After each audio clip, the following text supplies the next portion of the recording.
요즘 들어 몸이 예전 같지 않다고 느껴지시는 분들 계신가요? 만약 그런 분들이 계시다면 몸에 이 바로 단백질이 부족한 것이 아닌가 의심해 볼 수 있습니다. 나이가 들면서 왜 단백질 섭취가 중요한지, 그리고 그에 따른 여러 가지 사실들을 알아보려고 하는데요. 나이 들수록 단백질을 섭취하는 게 아주 중요하다는 말을 들어보신 분들도 많이 계실 거예요. 우리 몸의 필수 영양소라고 하는 단백질, 이 단백질 섭취가 중요한 이유 5가지를 알려드릴 거예요. 첫 번째는 근감소증 예방입니다. 나이가 들면 근육량이 자연스럽게 줄어들게 되는데요. 이를 근감소증이라고 합니다. 근감소증은 근육이 빠르게 줄어드는 질환으로, 단백질은 근육을 구성하는 주요 성분인데요. 단백질을 충분히 섭취하지 않으면 근육량이 급격히 줄어들게 되고, 이렇게 되면 근력도 같이 약화되어서 근감소증을 유발할 수 있습니다. 단백질이 부족하게 되면 그 진행이 훨씬 더 빨라질 수 있는데요. 근육이 줄어들게 되면 일상생활을 하기 어려워지고, 이렇게 되면 근육이 더 빠르게 감소하게 되는 악순환이 생길 수 있습니다. 단백질 섭취와 운동을 병행하는 게 가장 좋겠죠. 단백질이 중요한 이유 2번째는 면역력 증가 때문입니다. 단백질과 면역력 무슨 연관이 있냐고요? 단백질은 우리 몸의 세포 그리고 장기뿐만 아니라 수많은 호르몬을 구성하는 중요 요소입니다. 또 단백질은 면역 시스템에서 중요한 역할을 하는 항체와 효소를 생성하는데 백혈구라고 많이 들어보셨죠? 백혈구는 감염을 인식하고 싸우는 주요 면역세포인데, 이 백혈구가 주로 단백질을 사용하여 병원균을 인식하고 항체를 만들어 병원균을 물리치는데 중요한 역할을 합니다. 또한 우리 몸의 중요한 면역세포도 감염에 대응할 때 단백질을 사용하여 신호를 보내고 병원균을 파괴하는 작용을 합니다. 나이가 들면서 면역 시스템이 약해지기 쉬운데, 그럴수록 단백질을 충분히 섭취하게 되면 면역력을 끌어올릴 수 있습니다. 단백질 섭취가 중요한 이유 3번째는 심혈관 질환 예방 때문입니다. 단백질은 심혈관 건강에도 많은 영향을 주는데요. 특히 식물성 단백질이 도움을 많이 주게 됩니다. 예를 들자면 콩류, 견과류 등은 나쁜 콜레스테롤인 LDL의 수치를 낮추고 심혈관계 질환의 위험을 줄이는 데 도움이 됩니다. 특히 노년층에서 단백질 섭취는 고혈압, 동맥경화증, 심장병 등을 예방하는 데 중요한 역할을 합니다. 4번째는 피부의 탄력 저하를 예방할 수 있습니다. 피부의 주성분 중 하나인 콜라겐은 단백질로 이루어져 있는데요. 나이가 들면 콜라겐이 자연스럽게 감소하게 되는데, 이로 인해서 피부 탄력이 떨어지고 주름이 생기게 되는 거죠. 이때 단백질을 충분히 섭취하게 되면 피부 건강에도 좋은 영향을 주는데요. 단백질 공급은 피부 재생을 촉진시켜주고 피부 건강을 유지하는 데 도움을 주게 됩니다.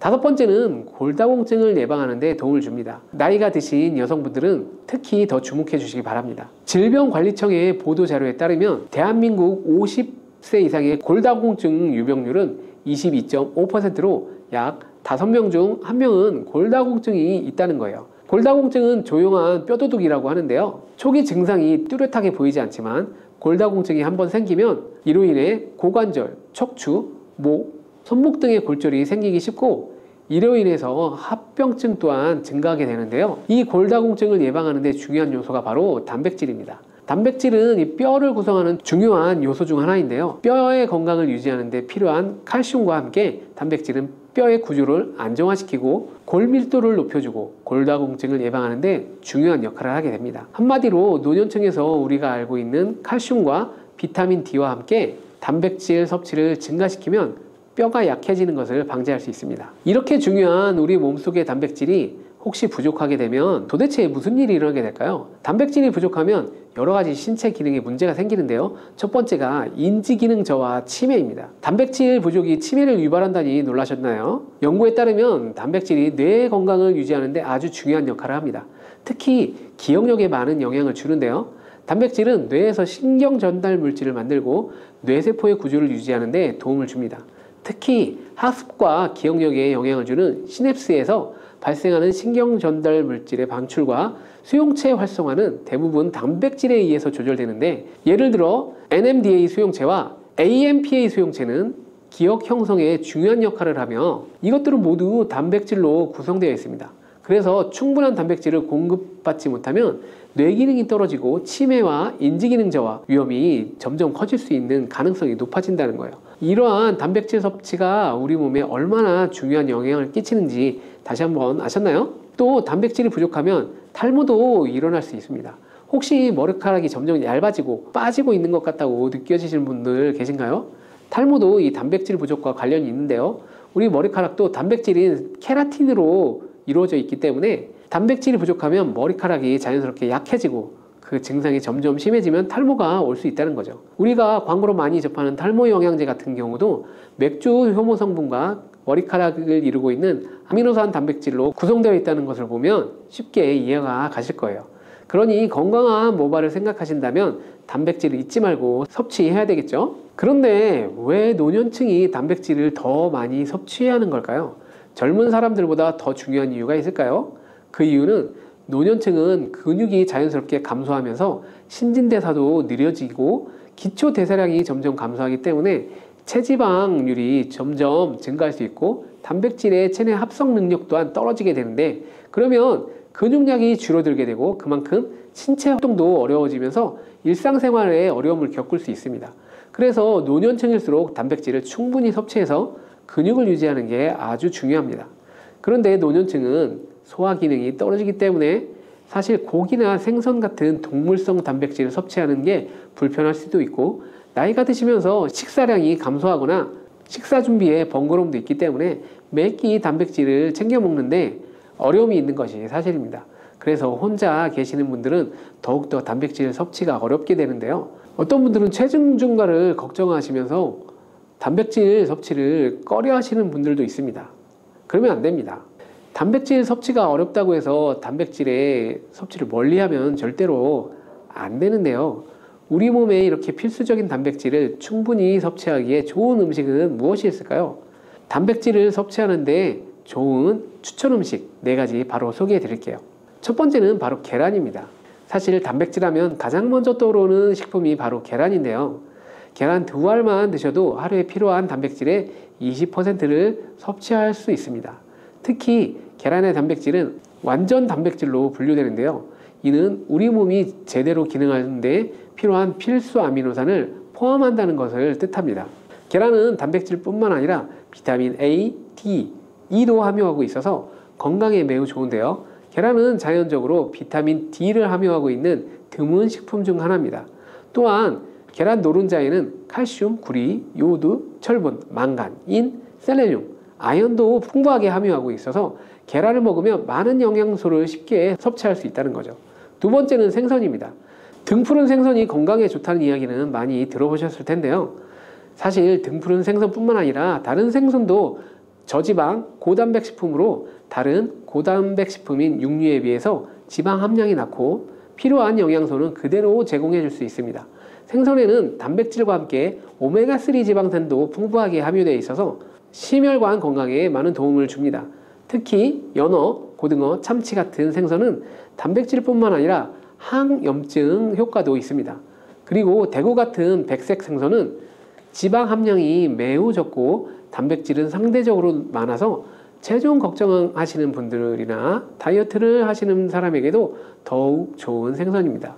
등푸른 생선도 지방 함량은 높지만 이 지방이 건강에 유익한 오메가3 지방산이기 때문에 건강에 도움이 되는 것인데요.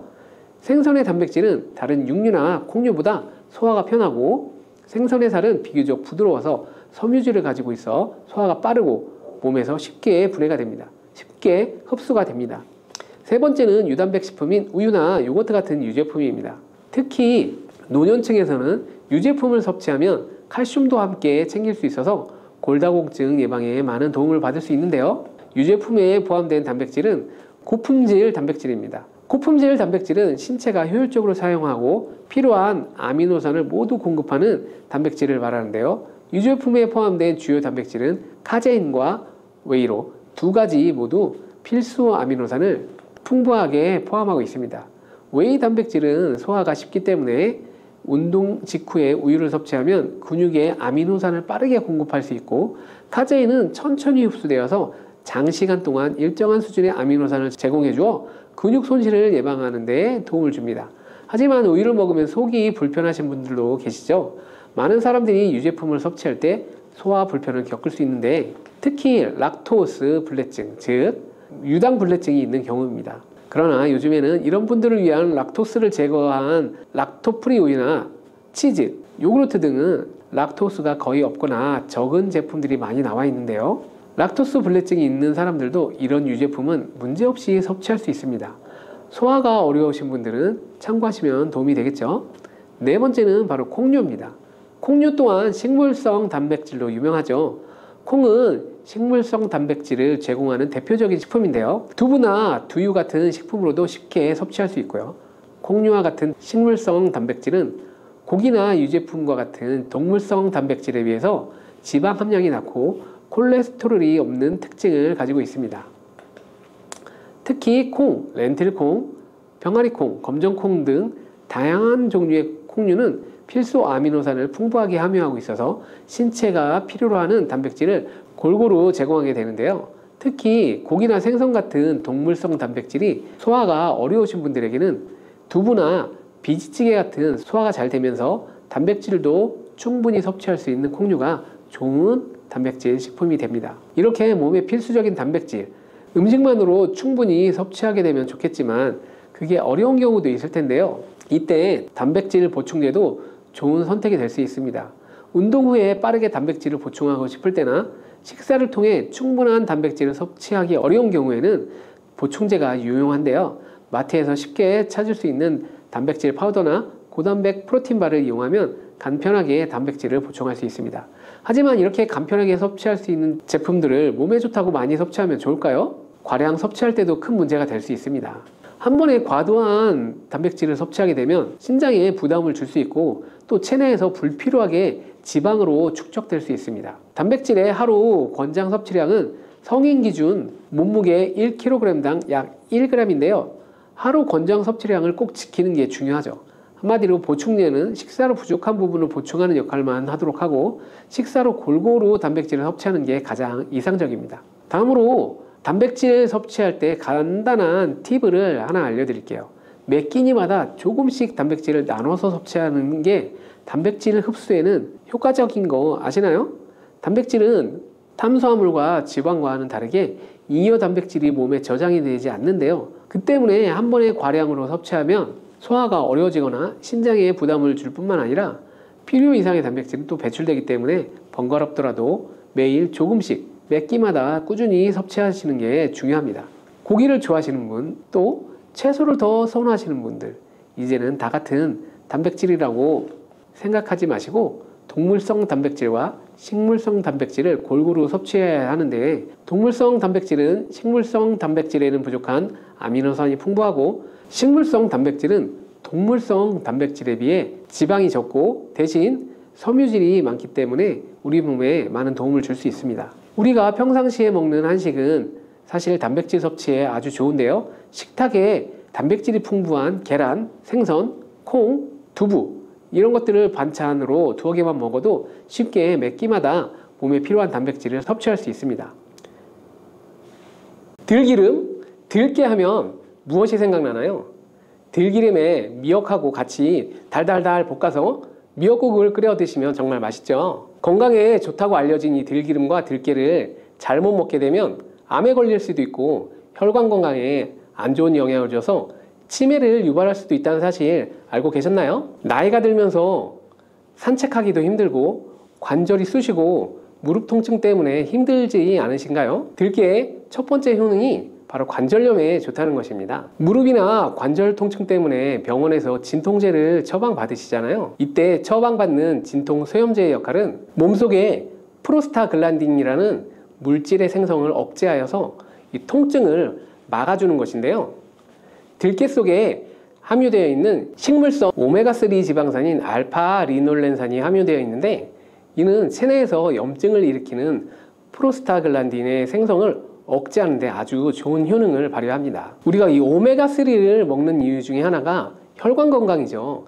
혈액을 잘 돌게 해주는 이런 역할을 해주는 것도 있지만 바로 이 혈관 속에 미세염증을 잡아준다는 역할도 있는데 알고 계신가요? 들깨가 바로 이런 염증 유발 물질을 억제해줘서 진통 역할을 하게 해준다는 거죠. 또한 들깨의 두 번째 효능은 바로 뼈 건강에 도움을 준다는 것입니다.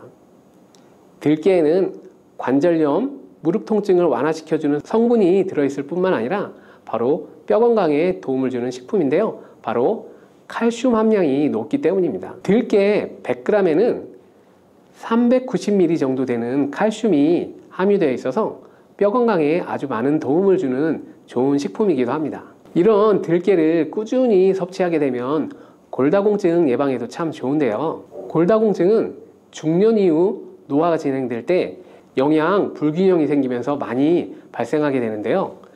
여성의 경우에는 특히 폐경 이후에 골밀도가 많이 감소하여서 골다공증이 발생하는 경우가 많이 있습니다. 노인의 골반 골절은 65세 이상은 노인들에게 골반 골절이 일어나게 되면 65세 이상은 30%가 1년 이내에 사망하고 80세 이상은 50%가 2개월 이내에 사망을 할 수 있기 때문에 노인의 뼈에 대한 관리는 아주 중요합니다. 골다공증의 관리는 뼈 건강을 유지하고 골절 위험을 줄여주기 위해서 아주 중요한 것이죠. 그래서 이 뼈 건강을 위해서 들깨를 꾸준히 섭취하는 게 좋겠죠. 나이가 들면서 이 깜빡깜빡하는 일이 잦아지고 기억력이 떨어져서 고민되는 분들 많지 않으신가요? 지금부터 걱정하지 않으셔도 됩니다. 세 번째 들깨 효능이 바로 뇌 건강, 뇌신경을 튼튼하게 해주고 기억력을 높여주고 치매를 예방하는 데 도움을 준다는 것입니다. 이렇게 많은 효능이 있는 이유는 들깨에 바로 아까 말씀드린 오메가3가 풍부하게 함유되어 있기 때문이죠. 오메가3는 등푸른 생선에 많이 들어있다는 사실 알고 계시잖아요. 그것은 동물성 오메가3고요. 식물성 오메가3인 알파리놀렌산이 들깨에 많이 함유되어 있는데요. 들깨에 함유된 지방산 중에서 바로 60%가 알파리놀렌산입니다. 이 알파리놀렌산은 뇌신경 보호에 탁월한 효과가 있는데요. 어떻게 뇌신경을 보호하게 되느냐? 뇌신경에 염증을 일으켜서 망가뜨리는 사이토카인이라는 물질이 있는데요. 이런 사이토카인 물질의 분비를 감소시키고요. 또 알츠하이머 치매 환자의 뇌에 많이 발견되는 비정상적인 단백질 베타 아밀로이드도 바로 이 알파리놀렌산이 감소시키기 때문입니다. 참치에 많이 함유되어 있다는 DHA 들어보셨나요? DHA가 바로 대표적인 뇌기능 강화 물질인데요. 이 DHA가 기억력을 높이는 데 도움을 주고 학습 능력 또한 좋게 하는데요. 이 DHA는 체내에서 합성되지 않아서 반드시 식품으로 섭취를 해야 합니다. 들깨에 함유된 알파리놀렌산이 흡수될 때 바로 이 DHA로 전환이 되게 됩니다. 들깨가 뇌신경, 뇌 건강에 좋다는 이유가 바로 이것이죠. 네 번째 들깨의 효능은 바로 심장을 건강하게 하고 혈관의 노화를 막아주는데 도움을 준다는 것이에요. 알파리놀렌산이 체내에 흡수될 때 DHA로 변환된다고 했잖아요. 그뿐만 아니라 바로 EPA로도 변환이 되는데요. 이 EPA가 어떤 역할을 하냐면 바로 혈소판 응집을 억제해서 혈관에 혈전이 생기는 것을 방지하는 효능을 한다는 거죠. 그리고 혈관을 튼튼하게 하는 효능과 혈액의 중성지방과 나쁜 콜레스테롤인 LDL을 낮추고 좋은 콜레스테롤인 HDL을 높여주는 역할도 합니다. 미국의 심장협회에서는 허혈성 뇌졸중, 심장마비로 인한 돌연사, 관상동맥 질환 등의 위험을 감소시키기 위해서 매주 1회에서 2회 이상 오메가3 지방산이 풍부한 등푸른 생선을 섭취하는 것이 도움을 준다고 발표했습니다. 그런데 이 오메가3 지방산의 함량을 살펴보면 100g당 오메가3 지방산의 함량이 연어에는 11.5g, 고등어에는 9.9g, 들깨에는 무려 63.1g이나 함유되어 있다는 것이 밝혀졌어요. 들깨에 정말 많이 함유되어 있지 않나요? 들깨에는 연어에 비해서 바로 5배 이상 들어있다는 거죠. 들깨만 꾸준히 드셔도 혈관도 건강하게 하고 심장도 튼튼하게 유지하는데 많은 도움이 된다는 거죠. 5번째 들깨의 효능은 바로 변비에 좋다는 것입니다.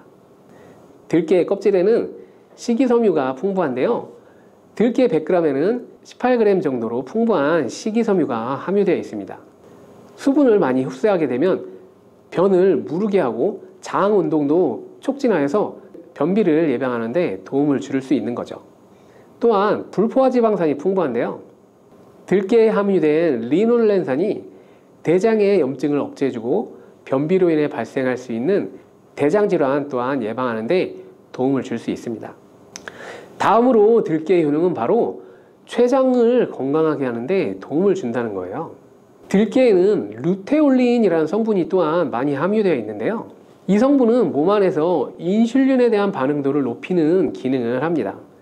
이게 무슨 말이냐면 췌장에서 인슐린을 조금만 분비하게 돼도 몸 안에서 인슐린에 대한 반응을 잘하여서 혈당이 급격히 올라가는 것을 막아주고, 이렇게 되면 췌장에서 인슐린 분비를 멈추게 되겠죠. 이렇게 췌장의 부담을 많이 덜어줄 수 있다는 거예요. 루테올린을 통한 인슐린 반응도가 높아지면 당뇨도 예방할 수 있고 혈당 조절하는 데도 많은 도움을 받을 수 있다는 것입니다. 7번째 들깨의 효능은 바로 알레르기성 질환을 예방하는 데 도움을 준다는 거예요. 들깨에 오메가3 지방산이 많이 함유되어 있다고 했잖아요. 이 오메가3 지방산이 염증을 억제하고 면역력을 강화하는 데 효과가 있어서 알레르기 증상을 예방하고 완화시키는 데 도움을 줄 수 있는 거죠. 또 비타민 E가 풍부하게 함유되어 있는데요. 비타민 E는 항산화 작용이 뛰어나고 알레르기 때문에 처방받는 항히스타민제와 비슷한 역할을 한다고 볼 수 있는 거죠. 다음으로 들깨의 효능은 바로 빈혈에 좋다는 거예요. 들깨 100g에는 철분이 약 14mg 정도 들어있는데요. 이는 시금치의 약 2배에 해당됩니다. 시금치보다도 철분 함량이 높아서 이 빈혈에 도움을 준다는 거고요. 그뿐만 아니라 들깨에 함유된 비타민 B12는 조혈작용을 도와주는데요.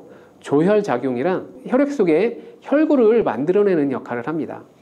빈혈이 있는 분들이 들깨를 꾸준히 드시게 되면 빈혈을 개선하는 데 많이 도움을 받을 수 있다는 거예요. 이렇게 많은 장점이 있는 들깨에도 아주 취약한 단점이 있습니다.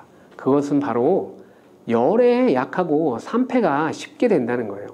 보통은 통들깨보다 들기름으로 많이 섭취를 하고 계신데요. 이 들기름을 짤 때 방법이 아주 중요합니다. 보통은 200도 이상으로 들깨를 볶아서 기름을 짜게 되는데요. 이때 몸에 좋은 오메가3 지방산이 대부분 파괴가 됩니다. 그래서 들기름을 드실 때는 저온에서 압착한 들기름을 사용하는 것이 좋습니다. 저온 압착유 또는 생들기름이라고도 하는데요. 이 기름을 요리에 사용할 때도 열에 오랫동안 가열하지 마시고 요리가 끝날 때쯤 무렵 들기름을 넣어 주거나 먹기 직전에 드레싱을 하여서 드시는 것이 아주 좋습니다. 들기름은 또 산패가 쉽다고 했잖아요. 들기름이 산패되면 벤조피렌이 생성되는데 바로 이게 1급 발암물질이에요. 산패된 들기름을 지속적으로 드시게 되면 발암물질을 계속 먹게 되는 거죠. 그래서 들기름의 사용 기한을 지켜주는 것이 아주 중요한데요. 보통은 2달 내로 드시는 것이 좋고 개봉을 했다면 1달 이내에 소비하는 것을 권장드립니다. 보관 방법도 중요한데요. 신문지나 검은 비닐 등으로 감싸서 빛을 차단하고 밀봉한 상태에서 반드시 냉장 보관하시기 바랍니다. 실온에 두신다면 들기름의 산패는 급속히 진행되기 때문입니다. 그런데 이 들기름을 오래 보관할 수 있는 방법이 있는데요. 그것은 바로 참기름과 섞어서 보관하는 것입니다. 참기름에는 비타민 E와 세사몰이라는 성분이 있는데요. 이 성분들이 산패를 막아주는 데 도움을 준다는 거죠. 참깨에 있는 세사몰이라는 성분은 참기름을 고온에서 볶거나 기름을 짜는 과정에 생성되는 물질인데요. 이 때문에 다른 기름에 비해서 참기름이 산패가 느리고 지속성이 좋은 거죠. 그래서 들기름과 참기름을 7:3 또는 8:2 정도로 섞어서 보관하시면 조금 더 오래 보관할 수 있습니다. 그런데 들깨를 기름으로 드시게 되면 들깨 껍질을 섭취할 수 없는데요. 들깨 껍질에 몸에 좋은 식이섬유와 대표적인 항산화 물질인 폴리페놀 성분을 다 버리게 되는 거죠.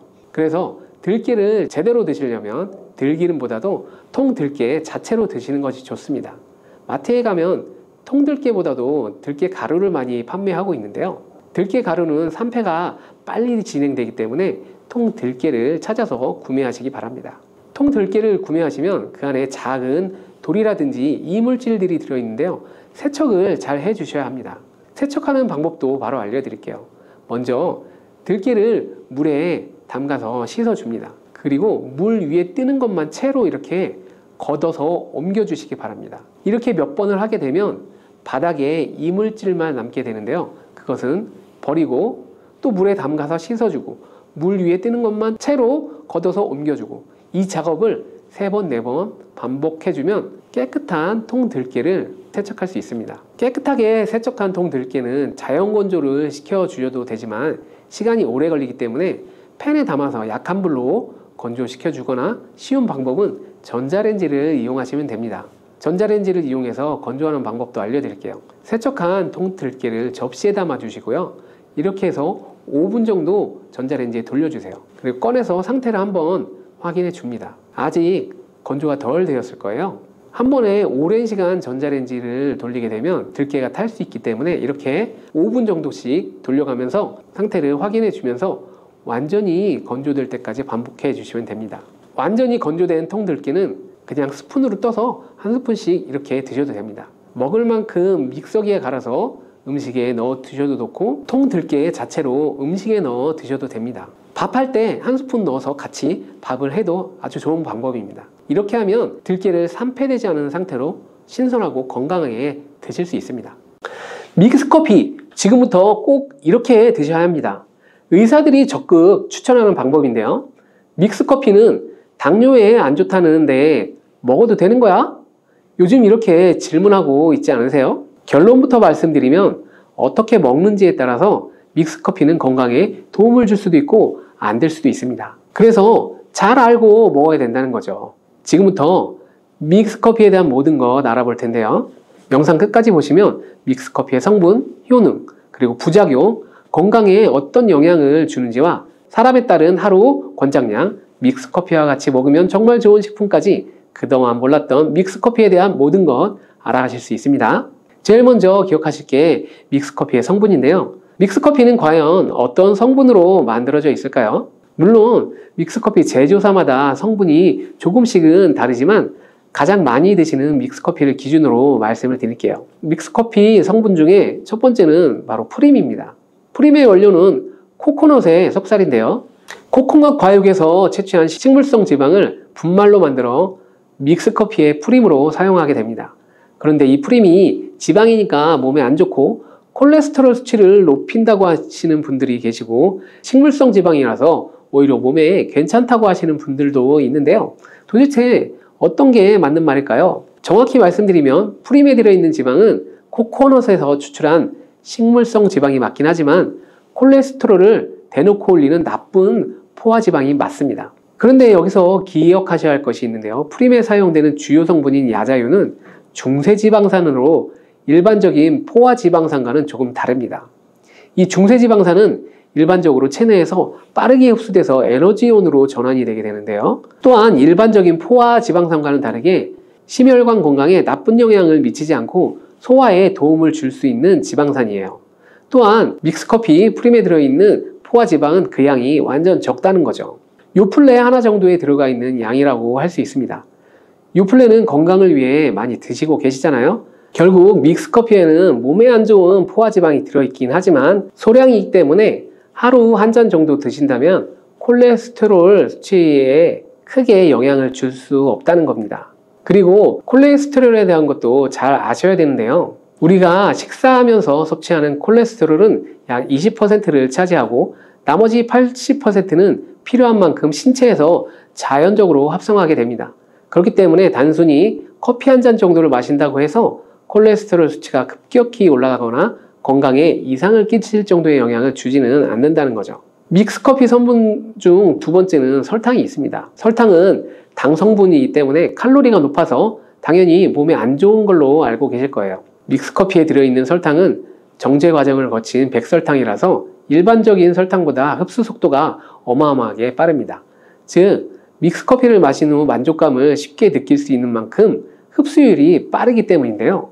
이러한 당이 소화 과정을 거치지 않고 곧바로 혈액에 녹아들게 됩니다. 왜 안 좋은지 아시겠죠? 그런데 여기서 반전이 하나 있는데요. 믹스커피의 설탕이 5g 정도밖에 들어있지 않다는 거예요. 쉽게 설명하면 우유 200ml 한 잔에 칼로리가 135kcal 정도 되고요. 단순당 함량은 10g 정도 됩니다. 그리고 콜라 한 캔의 칼로리는 100kcal 정도 되고 단순당 함량이 27g 정도 됩니다. 그리고 요구르트에는 큰 거 말고 작은 요구르트에도 칼로리가 45kcal, 단순당 함량도 9g 정도 되는데요. 그렇다면 믹스커피 한 잔에 들어있는 칼로리는 얼마나 될까요? 믹스커피 한 잔에는 칼로리가 50kcal 정도 되고요. 단순당은 6g 정도 들어있어요. 칼로리를 먼저 보자면 작은 요구르트 한 병 정도 수준이고요. 콜라랑 비교해봐도 콜라 절반 정도 수준이고 우유 200ml 한 잔하고 비교하면 3분의 1 정도 된다는 거죠. 우유는 건강에 좋다고 드시는 경우가 많은데 칼로리만 본다면 믹스커피가 더 좋아 보이죠? 물론 칼로리만 비교할 수는 없겠죠. 그 다음엔 단순당을 비교해 볼까요? 단순당이 믹스커피 한 잔에 5g이라고 했잖아요. 작은 요구르트랑 비교해봐도 절반 정도 수준이고 콜라 한 캔이랑 비교하면 6분의 1 정도 수준이에요. 그리고 우유 200ml랑 비교해도 절반 수준인 거죠. 이렇게 비교하면 요구르트나 우유, 콜라 절대 먹지 말아야 하는 거 아니야? 이렇게 생각할 수 있는데 그런 말은 아닙니다. 믹스커피가 그만큼 칼로리와 단순당이 생각하는 것보다 적다는 거죠. 칼로리와 단순당이 높으면 당연히 몸에 안 좋을 수 있는데 생각하시는 것처럼 믹스커피에 많지 않고 적은 양이기 때문에 하루에 막 5잔, 6잔씩 이렇게 많이 드시지만 않는다면 믹스커피 하루 한 잔 정도는 건강에 그렇게 나쁜 영향을 주지 않을 수 있다는 겁니다. 그러면 도대체 하루에 몇 잔까지 먹는 게 괜찮을까요? 일단 당뇨가 있거나 당이 높으신 분들은 하루 한 잔 정도만 드시는 게 좋고요. 식후 3시간 정도 후에 드시는 걸 추천드립니다.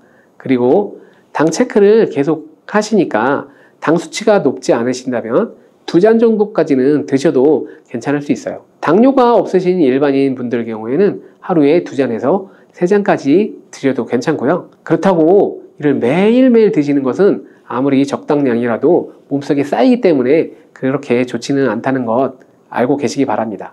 건강을 위해서 미리 예방하는 차원에서 식후에 바로 드시지 마시고 2시간 정도 후에 드시는 걸 또 추천드리고요. 혈당에 문제가 없으신 건강하신 분들도 이 건강을 예방하는 차원에서 식후에 바로 드시지 마시고 2시간 정도 후에는 드시는 것이 좋겠습니다. 믹스커피 성분 중 3번째는 커피에 들어있는 카페인입니다. 카페인에 대해 설명드리기 전에 믹스커피도 일반 커피처럼 커피가 들어있기 때문에 커피 성분이 주는 효능이나 부작용도 나타날 수 있는데요. 먼저 커피의 효능을 살펴보자면 커피 효능 첫 번째는 암을 예방하는 데 효과가 있다는 거예요. 미국 건강매체 캔서헬스에 따르면 ITPR3라는 물질이 있는데요. 대장암에서 간 전이에 기여하는 유전자의 발현을 유도해서 도미노 효과를 유발하는 물질인데 특별한 억제제는 아직까지 없지만 커피를 마시는 사람에게서 이 카페인이 ITPR3에 대한 억제 효과를 보인다는 것을 발표했고 카페인 섭취와 대장암 재발 그리고 사망률 관계를 추적한 결과 하루 4잔 이상 커피를 마시는 환자들이 전혀 마시지 않은 사람에 비해서 생존율이 현저히 향상된 것이 밝혀진 연구도 진행되었었습니다. 이런 실험을 진행하면서 커피의 카페인에 대한 효능들이 지금까지 많이 연구되고 있는데요. 그렇다고 해서 커피를 무조건 많이 드시라는 얘기는 아니고 또 믹스커피 자체가 이런 효능이 있다는 말도 아닙니다. 커피의 카페인에 대한 몇 가지 실험을 이야기 드린 거예요. 그만큼 너무 부정적인 카페인에 대한 인식을 변화시켜 보시라는 말씀이고요. 커피 효능 두 번째는 기억력 회복에 효과적이라는 거예요. 서울대 식품생명공학부 교수님께서 쥐의 인지능력 실험을 했는데요. 쥐를 물에 빠뜨린 뒤에 안전한 장소에 도착하는 시간을 측정해 봤는데 평균 10초 정도 걸렸습니다. 그 쥐들에게 기억력을 손상시킬 수 있는 물질들을 투입하고 같은 실험을 했을 때 안전한 장소를 발견하는데 최대 40초가 걸렸습니다. 이 쥐들을 두 그룹으로 나눠서 한 그룹은 하루에 3잔의 커피를, 다른 그룹은 하루 6잔의 커피를 주입을 했는데요. 그 결과 하루에 3잔의 커피를 준 쥐들은 20초로 빨라졌습니다. 그런데 하루에 6잔을 주입한 쥐들은 거의 정상으로 돌아왔고 평균 10초 정도 걸렸다고 해요. 이러한 결과에 따르면 커피가 기억력 회복에 확실히 도움이 된다는 사실을 알 수 있는 거죠. 참고로 이 실험에서는 일반 카페인 커피와 디카페인 커피 두 종류를 같이 실험을 했는데 거의 같은 효과를 보였습니다. 결론은 커피에 카페인 말고도 커피에 들어있는 클로로겐산 등 각종 항산화제 성분 덕분에 기억력 회복에 효과가 있다는 사실이 밝혀진 거죠. 정말 놀랍지 않나요? 나이가 들어가면 기억력이 안 좋아지고 인지능력 장애가 오면서 더 나아가서는 치매가 올 수 있게 되는데 커피의 성분이 이런 질병을 예방할 수 있다니 너무 커피를 부정적인 시각으로 보시지 않아야겠죠? 그렇다고 커피를 남용하시면 안 되고요. 모든 사람에게 동일한 실험 효과가 나타나는 것이 아니기 때문에 자신의 건강 상태를 잘 알고 드시면 좋겠습니다. 다만 카페인에 예민하신 분들은 믹스커피나 일반 카페인 커피를 드시면 잠을 잘 못 주무실 수도 있기 때문에 디카페인 커피를 추천을 드립니다. 그리고 역류성 식도염, 위염 같은 위장 질환이 있으신데 커피는 드시고 싶은 분들은 될 수 있으면 디카페인을 드시면 좋겠습니다. 커피 효능 세 번째는 혈당 조절을 하는데 효과가 있다는 겁니다. 전 세계적으로 대사증후군을 앓고 있는 사람이 약 10억 명이 훨씬 넘는다고 하는데요. 이처럼 많은 사람들이 모든 질병의 근원이라고 할 수 있는 대사증후군을 가지고 있습니다. 최근의 연구들은 커피가 대사증후군의 발병 위험을 감소시켜 준다는 것을 보여주고 있는데요. 커피에 대한 매우 흥미로운 연구 논문을 소개하겠습니다. 이 연구는 하루에 5잔의 커피를 마신 사람과 카페인이 없는 커피를 마신 사람을 비교했습니다. 카페인 커피를 마신 사람과 카페인 없는 커피를 마신 사람은 커피를 마시지 않는 사람에 비해 당 섭취 2시간 후 혈당이 13.1%나 크게 떨어졌습니다. 이외에도 카페인과 혈당에 관계된 많은 실험들이 존재하게 되는데요. 이런 실험들이 음료수에 들어있는 합성 카페인을 말씀드리는 건 아닙니다. 커피 안에 들어있는 카페인 같은 적절한 카페인을 드시게 되면 큰 부작용 없이 드실 수 있다는 사실을 말씀드리는 거예요. 커피 효능 네 번째는 다이어트 효과입니다. 다이어트를 하는 사람들이 운동하기 전에 커피를 마시고 나서 운동을 한다면 카페인이 신진대사를 빠르게 하는데 도움을 줘서 운동 효과를 증진하기 때문에 체중 감량에 많은 도움을 줄 수 있습니다. 뿐만 아니라 커피에는 카페인 성분이 포함되어 있는데요. 당연하게도 믹스커피에 포함된 커피에도 카페인이 포함되어 있죠. 이런 카페인은 적절한 용량을 섭취하게 되면 신체적 피로 해소와 소화기관 개선과 같은 효능을 누릴 수 있습니다. 오전에 커피 한 잔을 마시면 화장실 가고 싶어진다는 것도 커피의 카페인 성분이 장운동을 활발하게 해주는데 영향을 주기 때문입니다. 물론 이뇨작용도 활발하게 해줘서 소변도 조금 더 많이 보게 되긴 합니다. 다시 돌아가서 믹스커피에 들어있는 세 번째 성분 카페인에 대해 알아보겠습니다. 믹스커피에 포함된 카페인 용량은 제품마다 차이가 있을 수 있습니다. 하지만 평균적으로 60mg의 카페인이 한 잔 용량의 믹스커피에 포함되어 있는데요. 이는 일반적인 아메리카노 커피의 3분의 1 수준에 해당하는 수치입니다. 결과적으로 믹스커피의 카페인은 일반 아메리카노보다 훨씬 적게 들어있다는 거죠. 그렇다면 식약처에서 권고하는 카페인 1일 최대 섭취량은 얼마나 될까요? 일반 성인의 경우 카페인 최대 섭취량은 400mg 정도 되고요. 어린이나 청소년은 체중 1kg당 2.5mg 이하, 임산부는 200mg 정도 됩니다. 그러나 임산부의 경우에는 카페인이 태아에 미치는 영향이 조금이라도 있을 수 있으니까 안 드시는 게 좋겠죠. 콜라 한 캔에 카페인이 보통 35mg 정도 들어있으니까 믹스커피에 포함된 카페인 함량도 크지 않다는 것을 알 수 있습니다. 그렇다면 믹스커피와 같이 먹었을 때 효과를 극대화할 수 있는 식품은 또한 없을까요? 당연히 있습니다. 믹스커피와 같이 함께 먹으면 좋은 음식 첫 번째는 바로 강황입니다. 노란 빛깔을 띠는 강황 가루를 넣은 커피를 골든 라떼라고도 불리고 있는데요. 강황이 몸에 좋다는 사실이 알려지면서 이미 미국과 유럽 등 전 세계적으로 엄청난 인기를 끌고 있는 새로운 종류의 커피 중 하나입니다.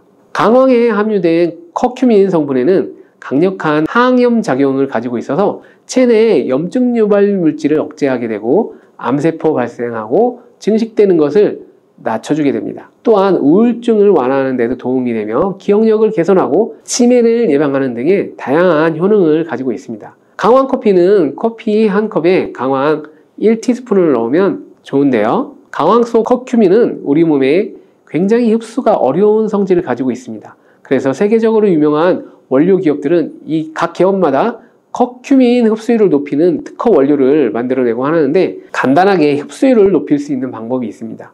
그것은 바로 후추를 사용하시면 됩니다. 미국 텍사스 주립대학에서 실시한 연구 결과 강황의 커큐민은 후추의 피페린과 만나면 흡수율이 2000%까지 높아진다는 것을 밝혀냈어요. 강황 커피에 후추를 아주 살짝 넣게 되면 건강 개선 효능을 높일 수 있고 만약 향이 강하다고 느껴진다면 우유를 조금 넣어서 드셔도 아주 좋은 방법입니다. 믹스커피와 같이 먹으면 좋은 음식 두 번째는 바로 계피입니다. 커피에 계피를 넣으면 아주 향긋한 커피를 즐길 수 있는데요. 후추와 정향에 이어 세계 3대 향신료 중 하나인 계피는 이미 수천 년 동안 약재로 사용되어 왔으며 여러 연구를 통해 계피의 다양한 효능들이 입증되어 왔습니다. 커피의 원료 생산지인 멕시코에서도 커피에 시나몬 스틱을 넣은 커피를 즐겨 마신다고 하는데요. 미국 당뇨협회가 발표한 연구에 따르면 제2형 당뇨병 환자에게 계피를 투여하자 혈당, 중성지방 수치는 낮아지고 좋은 콜레스테롤 수치는 높아졌다고 해요. 블랙커피에 계피 2분의 1티스푼을 넣은 후에 섞어 마시는 것이 황금 비율이라고 하니 한번 참고해서 드셔보시면 좋을 것 같습니다. 특히 이 계피는 혈액순환을 도와줘서 몸을 따뜻하게 하고 면역력을 높이는 데도 도움이 되니 참고해 주시면 좋겠습니다.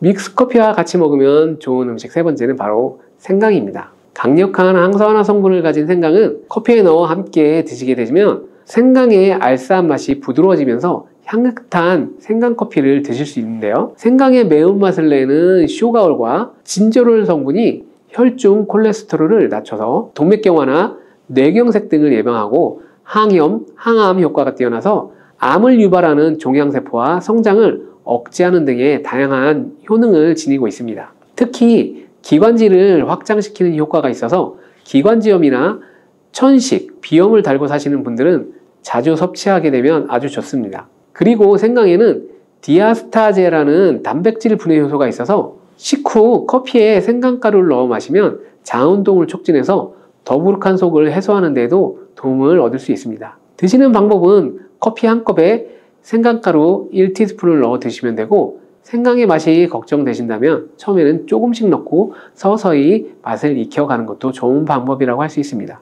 제가 말씀드린 방법이 무조건 커피를 먹어라, 먹지 말아라 하는 그런 말은 아니고요.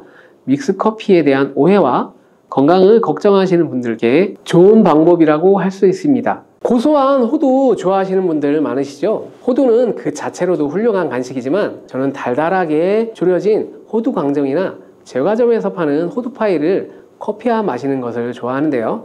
이렇게 맛도 좋고 건강에도 이롭다고 잘 알려진 호두, 혹시 그냥 막연하게 몸에 좋다고만 알고 있지 않으신가요? 호두는 견과류의 일종으로 기원전 7000년 전부터 인류가 친숙하게 섭취해온 식품인데요. 인류가 이렇게 오래전부터 호두를 섭취해왔다니 놀랍지 않으신가요? 이렇게 호두는 옛날부터 우리 인류에게 많은 영양소를 제공해 주었는데요. 호두에는 단백질, 비타민, 미네랄 등 여러 가지 영양소가 풍부하게 들어있는데 이렇게 풍부한 영양소가 함유되는 호두, 호두가 주는 몸에 이로운 점 바로 소개해 드릴게요.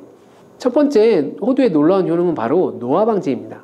호두에는 폴리페놀과 비타민 E 같은 강력한 항산화 물질이 풍부하게 들어있는데요. 항산화 물질은 체내 유해산소를 제거하고 세포 손상을 방지하는 역할을 해주는데 특히 노화 방지와 관련이 깊은 성분으로 피부 건강을 유지하고 노화 과정을 늦추는 데 도움이 된다고 합니다. 또한 항산화 물질은 면역력 향상에도 도움을 주어서 감기나 질병에 대한 저항력을 키워주게 되는데요. 자유 라디칼은 우리 몸의 세포를 손상시켜 노화와 같은 여러 질병을 일으킬 수 있는데 호두에 함유된 항산화 물질은 자유 라디칼로부터 세포를 보호하여 세포 노화를 늦추는 데 중요한 역할을 해준다고 합니다. 또한 호두에 풍부한 오메가3 지방산은 피부 건강에 많은 도움을 주는데요.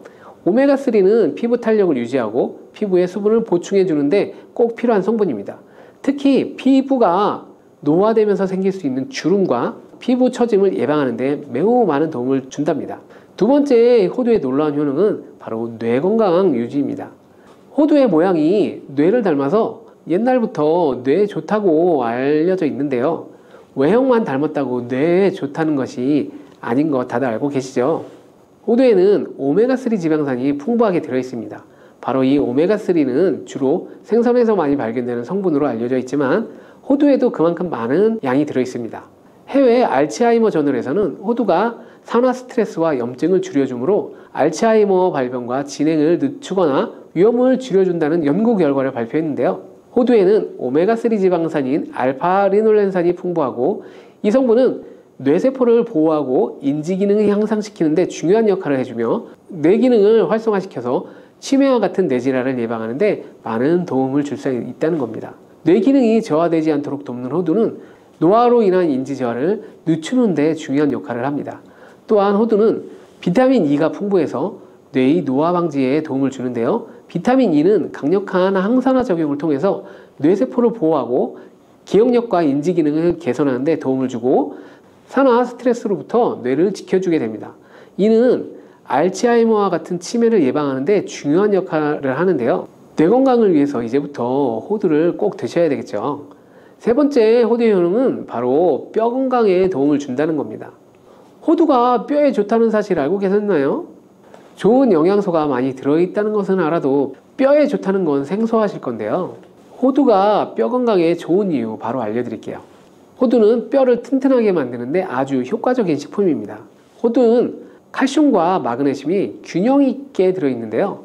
칼슘은 뼈를 구성하는 중요한 성분이지만 마그네슘 역시 뼈 건강에 필수적인 역할을 합니다. 마그네슘은 칼슘의 흡수를 돕고 뼈의 밀도를 유지하는 데 중요한 역할을 하는데요. 이 두 성분이 적절히 균형을 이루면 뼈의 강도를 높이고 골다공증과 같은 질환을 예방하는 데 도움을 줄 수 있어요. 또한 호두에 들어있는 오메가3 지방산은 뼈 건강에 직접적인 영향을 미치는 중요한 성분입니다. 연구에 따르면 오메가3 지방산은 뼈의 형성을 촉진하고 뼈의 밀도를 높이는 데 도움을 줄 수 있다고 하는데요. 이뿐만 아니라 오메가3는 염증을 줄여주는 효과가 있어서 관절염 같은 염증성 질환에 걸리기 쉬운 사람에게도 유익한 영향을 줄 수 있습니다. 호두의 놀라운 효능 네 번째는 바로 암을 예방한다는 거예요.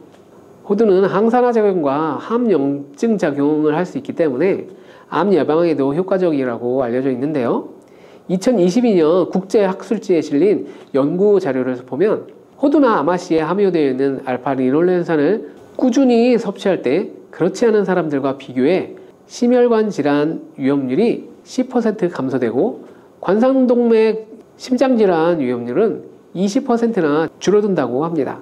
그뿐만 아니라 호두에는 폴리페놀과 엘라그산이 풍부하게 들어있는데요. 특히 엘라그산은 항암 성분으로 유명한데 엘라그산은 체내에서 엘라그산 대사 물질로 변환되어서 암세포의 성장을 억제하는 데 도움을 주고 폴리페놀은 암세포의 확산을 막아주는 중요한 역할을 해준다고 합니다. 호두는 이뿐만 아니라 오메가3 지방산이 많이 함유하고 있는데요. 오메가3 지방산은 염증을 줄이는 효과가 있습니다. 암은 염증성 질환과 관련이 깊은데요. 호두가 가진 염증 완화 효과는 암 치료에 있어서 중요한 보조 역할을 해줄 수 있다는 것입니다.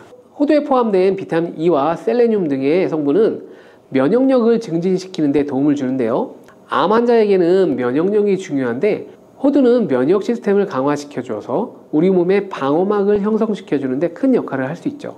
이렇게 몸에 좋고 맛도 좋은 호두, 이것들과 먹으면 효과가 배가 되는 것들이 있는데요. 호두와 궁합이 맞는 좋은 식품들 바로 알려드릴게요. 첫 번째가 바로 요거트입니다. 요즘 들어서 그릭 요거트나 프로바이오틱스 같은 단어들 많이 접해보셨을 거예요. 요거트에는 단백질, 칼슘, 프로바이오틱스 같은 성분들이 많이 함유되어 있는데요. 호두에는 건강한 지방, 단백질, 식이섬유, 비타민, 미네랄 등이 풍부하게 들어 있습니다. 두 가지를 함께 섭취하게 되면 영양소 조합을 통해서 다양한 영양소를 한 번에 섭취할 수 있는데요. 요거트에 함유된 프로바이오틱스는 장내 유익한 세균을 증식시키고 장 건강을 촉진하는 데 도움이 된다고 합니다.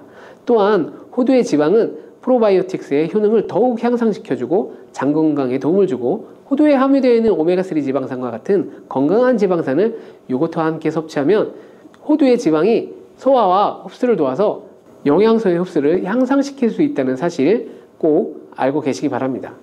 그리고 영양뿐만 아니라 호두의 고소하고 크리미한 식감과 요거트의 부드럽고 상큼한 맛은 잘 어울리게 되는데요. 함께 섭취하면 맛과 식감의 조화를 즐길 수 있습니다. 그러니 이제부터 요거트를 드실 때 호두와 함께 드시는 것 꼭 추천을 드릴게요.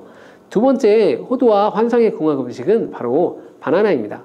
바나나는 호두와 함께 섭취하면 영양소의 균형을 맞출 수 있다는데요.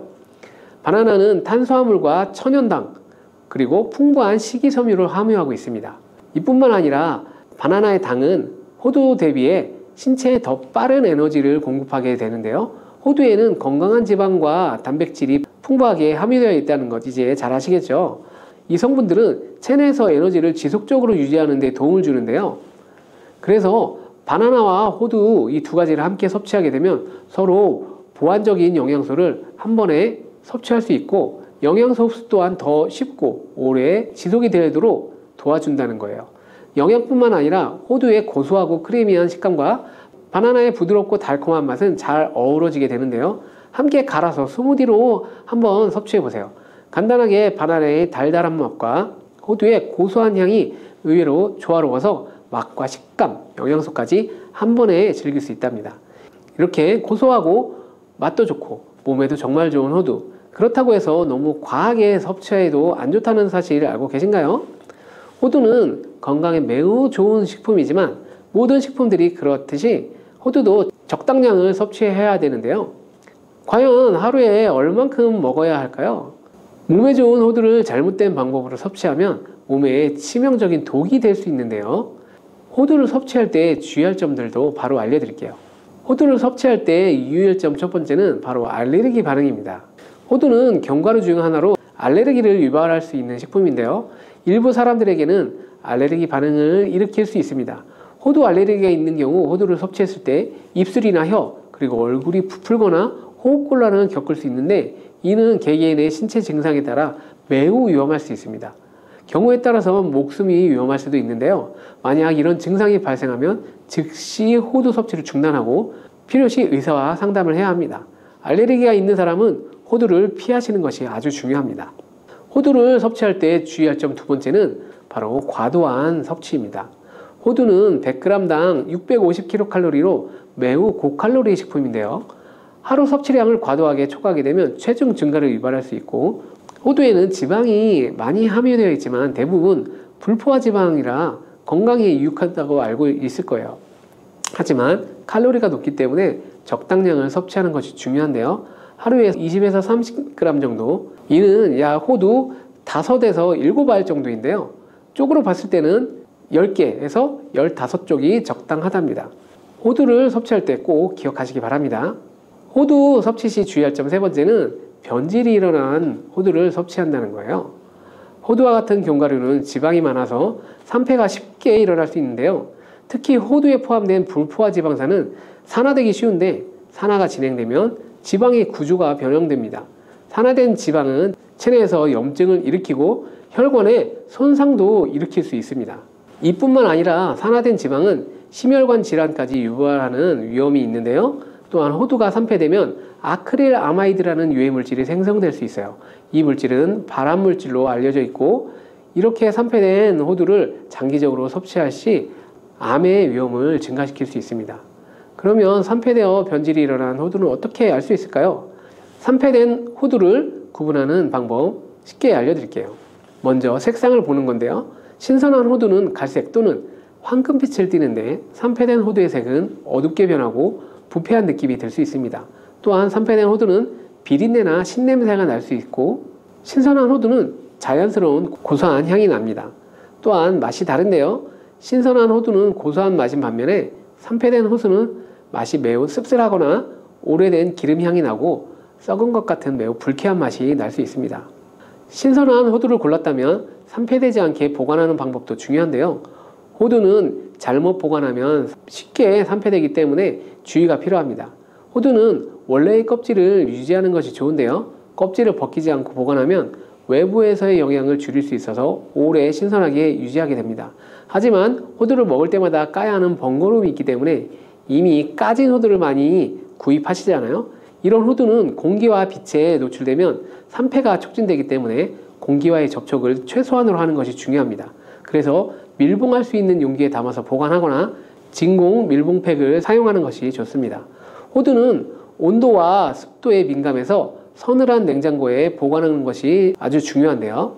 이미 껍질을 벗긴 호두는 쉽게 산패할 수 있기 때문에 냉장 보관하는 것이 아주 필수적입니다.